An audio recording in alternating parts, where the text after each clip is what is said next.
Howdy all, welcome to You Are Unique. This is Tamara Harkman and this is my fourth live this week, and it's in a series of the real truth about pain and how to deal with them.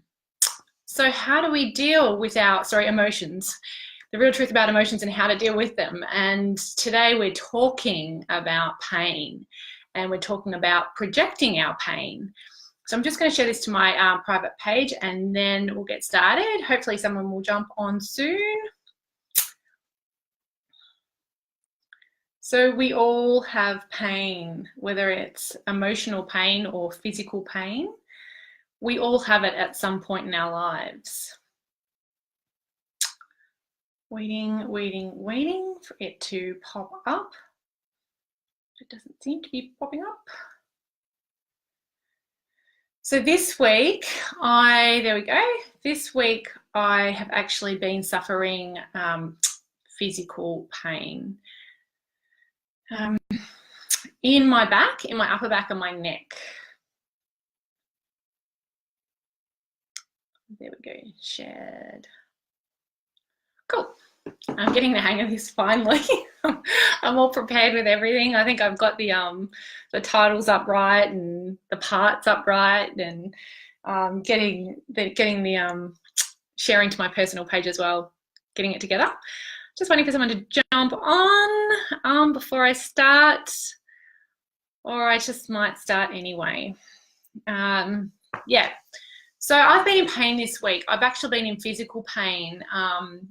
I've had pain in my back and pain in my neck and in pain in my head, like excessive pain where it feels like there's just so much congestion in there. And I've been taking some salt baths to sort of cleanse my body, because when we go into the ocean is a big cleanser of the earth, right? It cleans our emotions, it cleans our energy. And so I've been doing that today or this week to clean out the pain that has been in my physical body. But so yeah, we've been cleaning out pain in someone who's just jumped on, pain in my physical body this week. But I feel like before the week had started and the physical pain had started, it was actually started in my emotional body. I could actually feel that I was pushing away people. I was pushing actually away Michael, and I didn't really feel like being around anyone.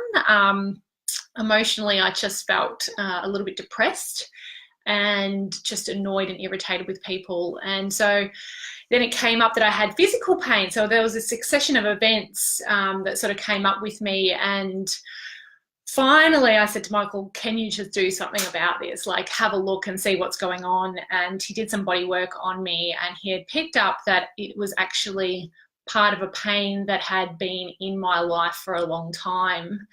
I, as a young child, had issues with my father. Now he's since passed, but when I was younger, I actually never liked being around him. I really struggled, and this is a story he used to always tell, was like up to about the age of 2, I really wanted nothing to do with him.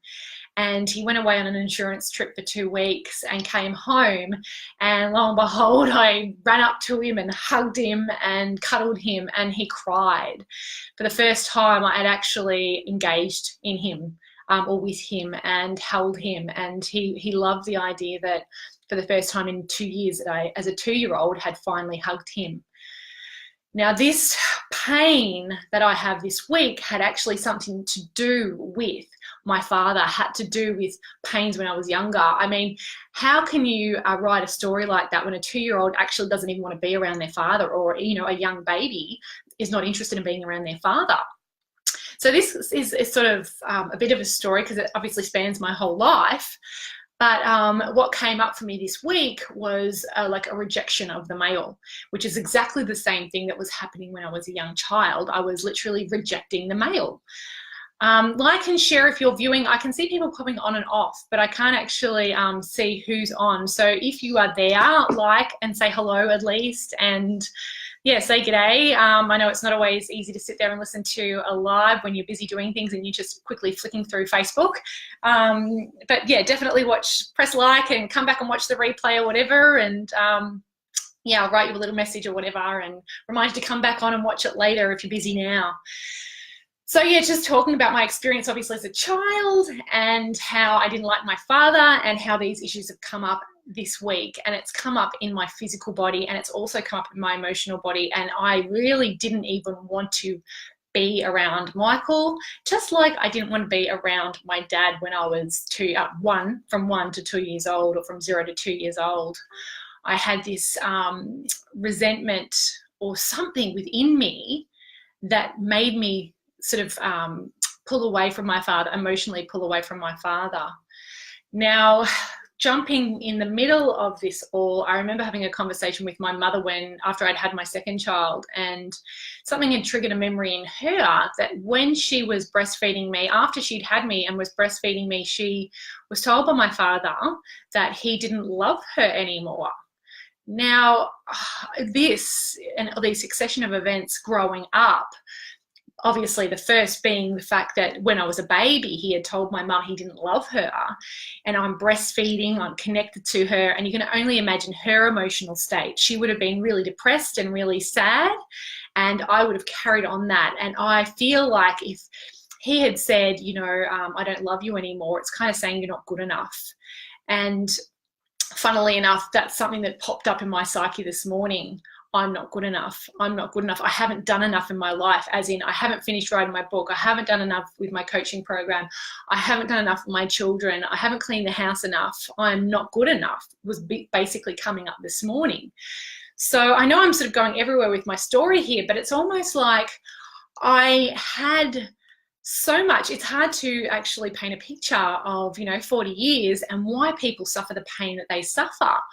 But, my pain and my suffering began clearly at the age of 0 when I was breastfeeding on my mother's boob.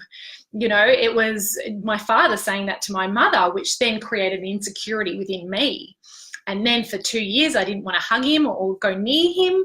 And he used to always tell everyone that when he came back after 2 weeks from an insurance job, I literally jumped in his arms for the first time after 2 years. Now, what toddler doesn't want to go near their father? So that actually happened earlier on in life. And I feel, I'll go back again. I know I'm jumping around everywhere. I'm trying to intuit this and piece all this life of mine together. So as I was growing up, I always liked my mother more than my father. And I had, obviously real issues with connecting with the masculine. And it was because of this that I obviously had trouble with my life growing up as a teenager. And I feel this insecurity created me taking, obviously drugs because I didn't feel that good about myself, and becoming a little bit out there when it came to boys when I actually got a little bit older as well. So like and share, I can see one person on. I don't know who you are, but if you want to say hello because, it's always nice to get a bit of interaction. At the beginning of when I was talking about the pain that I've had in my back and my neck and my head this week. And the feelings that came up this morning was I was not good enough. And I feel that really what it came from and what it stemmed from was when I was a young baby and my mother and my father obviously having a lot of problems and troubles, and he had told her that he didn't love her anymore. And I took on that emotion of my mother's. And so for the last week, Michael's actually been treating me and removing it on a cellular level from me and from my psyche. And this morning I woke up and I'm like, I am not good enough. So I've done a lot of reprogramming this morning. I've done a bit of writing about it and cleared that. I'll clear that as much as I can, but it's obviously my focus now on how I'm going to start shifting through the I'm not good enough and really come to a point of having really high self-esteem.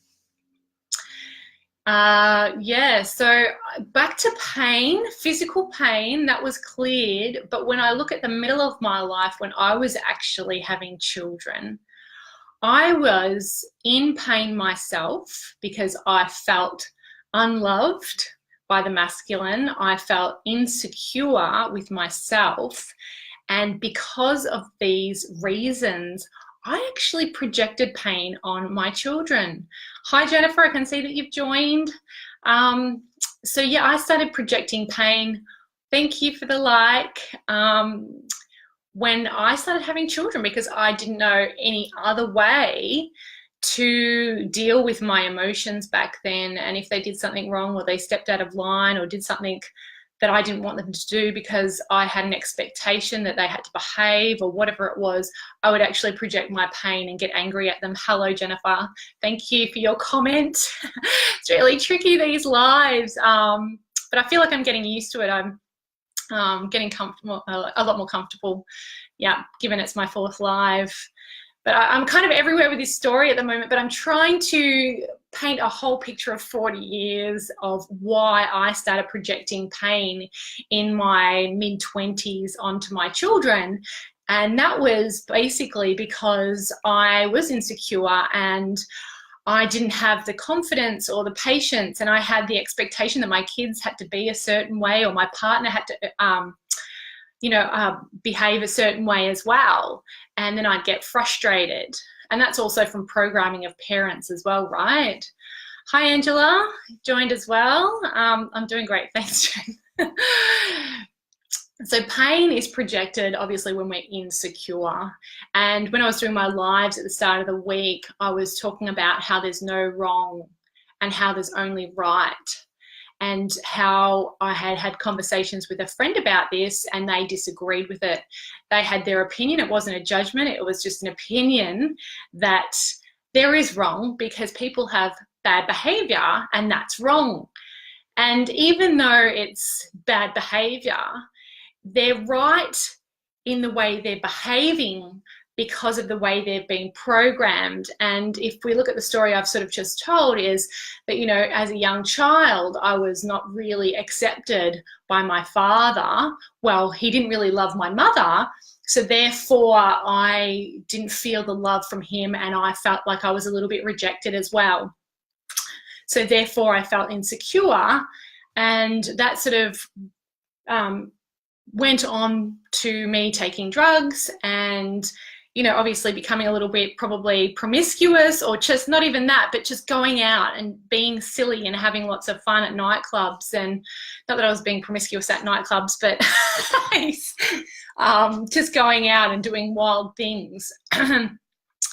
So the pain that I've carried through was right for me. I knew no different.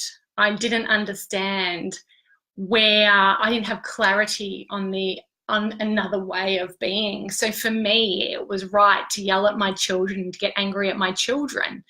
Yeah, laugh at that. Oh, better watch what I say. It's live. I can't edit this out.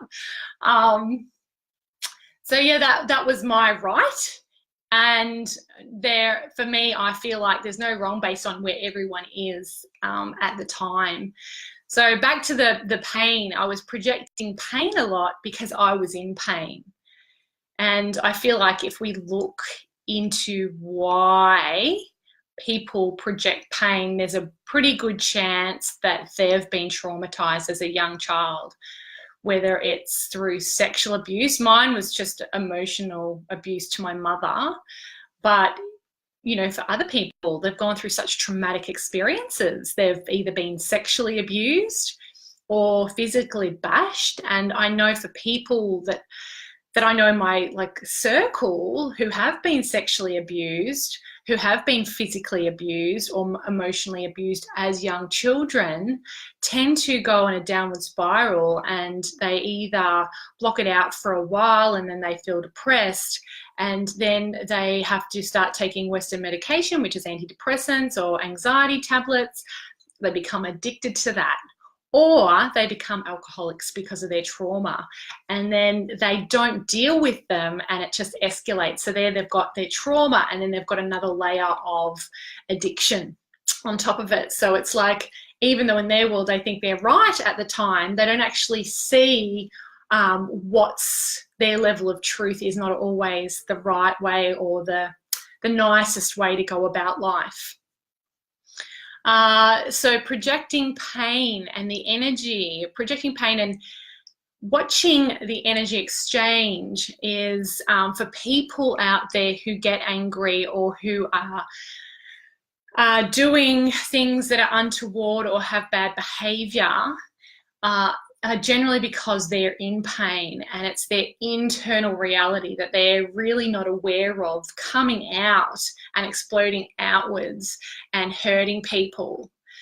So with the energy exchange, it's almost like a grab for someone else's energy, because we were talking about part one, energy of a high level or emotion. A high emotional state is a high energy, which is joy, and it fluxes depending on our situation. But a low energy or a low emotion is obviously sadness or depression. So when these people are in pain, they're in a depressed state, they're in a sad state, so they're in a low energy state. They're not feeling good, they're feeling low. So when they attack you and they're projecting their pain, what they're essentially doing is trying to grab some joy, trying to grab your energy. And you know, I feel like they do it unconsciously. They're not really realizing it because they're not really realizing their levels of pain inside. So they either attack you or they do things that are really horrible to get your joy. They're trying to steal your emotions, your happiness and your peace and your joy. And I know, like with the bullies at school, that's what they're doing. They're in pain, and they are trying to make you feel bad so they can feel better about themselves. So the energy exchange, what to do with that? Like, how can you protect yourself from people who are obviously traumatized and in a lot of pain, and projecting that to you? And want to, whether it's through, you know, putting you down, you've got really bad hair, you're fat, you're skinny, or whatever it is, how do you prevent that energy exchange? How do you stop them from taking your joy, taking your higher emotion, taking your high energy? You really have to just start putting a mirror up. It's almost like if you continue to listen and absorb, you're carrying it. Just like I was talking at the beginning of the video, when my dad told my mum he didn't love her anymore, you know, it was all of a sudden, I'm carrying their negative emotion, I'm carrying their pain. And it's been literally this whole time up until this week that I am starting to release that pain and that burden that my parents carried for so long. And you know, I don't really know what happened to my father, whether he was abused or sexually abused. And I know back in the day, there was a lot of sexual abuse all over the place. It wasn't really talked about. You know, so there's a good chance there's been a lot of abuse with him and in his family. So yeah, projecting pain and not taking on, if we go rewind, fast forward, but if we prevent ourselves from absorbing anyone else's pain by either ignoring them or setting up a mirror in between us or removing ourselves from the situation, there is nothing else we can do. It is basically them in their pain, in their mud, suffering, and you know, we can offer them help, but if they're not willing to move forward and if they're not willing to grow and look at what is happening within them, there's nothing you can do. So it's recognizing that you don't have to take on anyone else's pain, especially if you're a school kid at school. You know, you don't have to take on someone's bullshit and someone's drama and someone's trauma that's in them. You only have to worry about what you need to do to make yourself happy and keep your energy or keep your emotion in a high state. What makes you feel good? What am I going to do to make myself feel good today?